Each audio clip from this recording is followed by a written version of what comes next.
The Guinness World Records book. It's an icon, a global phenomenon that's been capturing our imaginations for decades. We've all seen the incredible, the bizarre, and the downright unbelievable feats that fill its pages.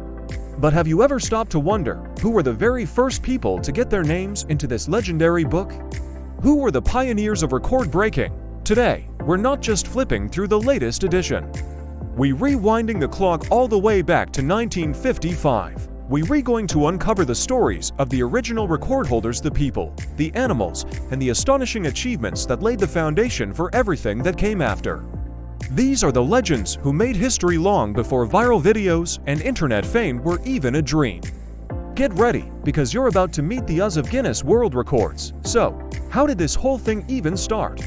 It's a fantastic story that begins not in a library or a laboratory, but at a shooting party in the early 1950s. The managing director of the Guinness Brewery, Sir Hugh Beaver, got into a heated debate with his friends. The question was simple: what is the fastest game bird in Europe? Is it the golden plover or the red grouse? They argued back and forth, but here's the kicker: there was no way to prove who was right. No book, no encyclopedia, no reference anywhere could settle the argument.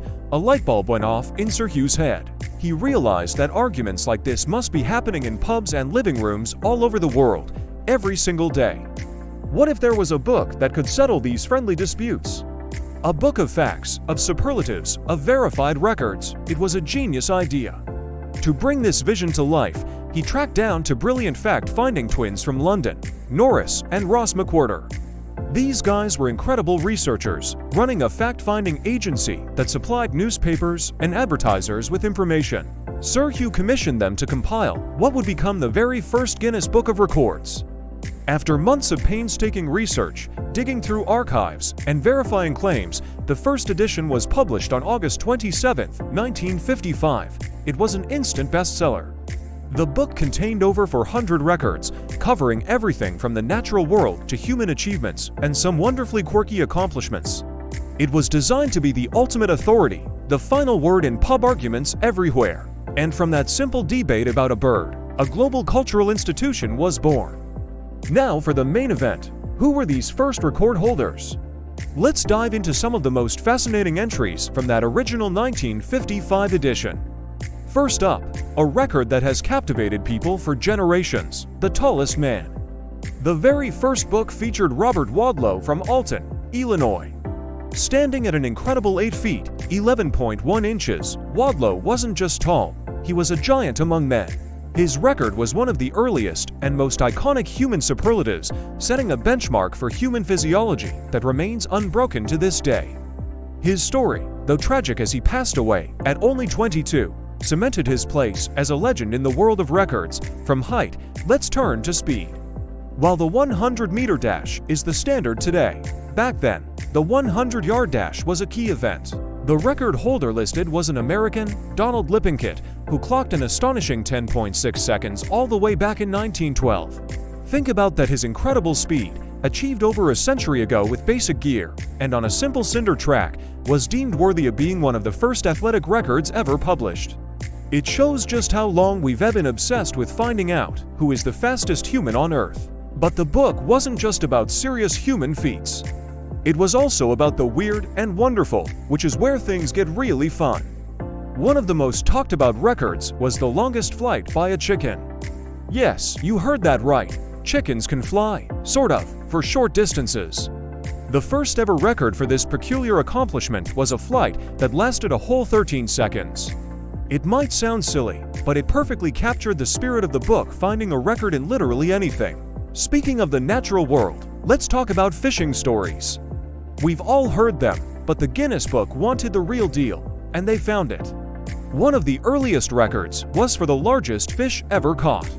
This wasn't your average catch of the day.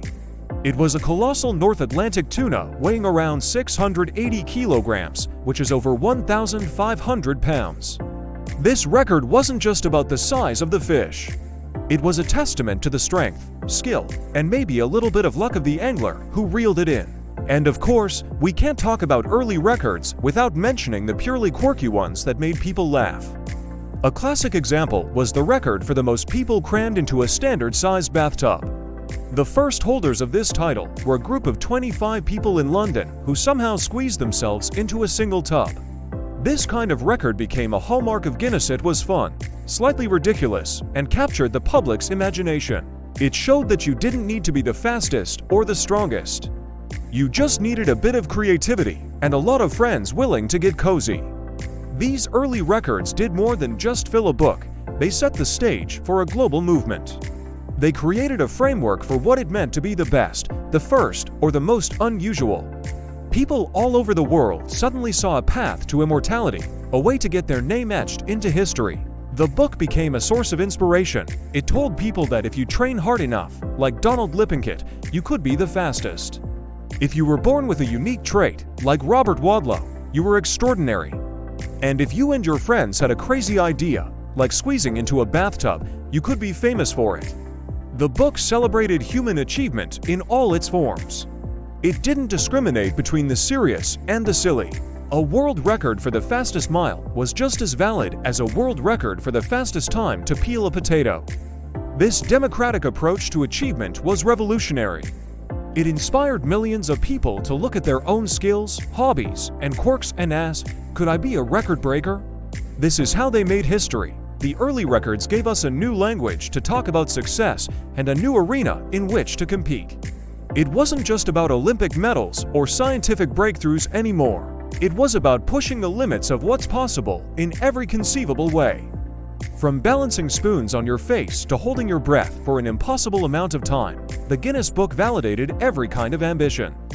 It sparked a worldwide obsession with pushing boundaries, thinking creatively, and chasing that incredible feeling of being the best in the world at something, no matter what that something is. So, from a simple argument about birds to a global encyclopedia of human endeavor, the story of the first Guinness World Records is truly remarkable. These pioneers, from the tallest man to the flying chicken, didn't just set records. They ignited a spark of curiosity and competition that continues to burn brightly today. They showed the world that anyone, anywhere, has the potential to leave their mark on history, no matter how big, small, or wonderfully strange that mark may be. What's the most mind-blowing Guinness World Record you've ever heard of? Let me know down in the comments below. And if you enjoyed this trip back in time, make sure to hit that like button, subscribe to the channel, and ring the bell so you don't miss our next dive into the most amazing facts and stories from around the world. Thanks for watching, and I'll see you in the next video.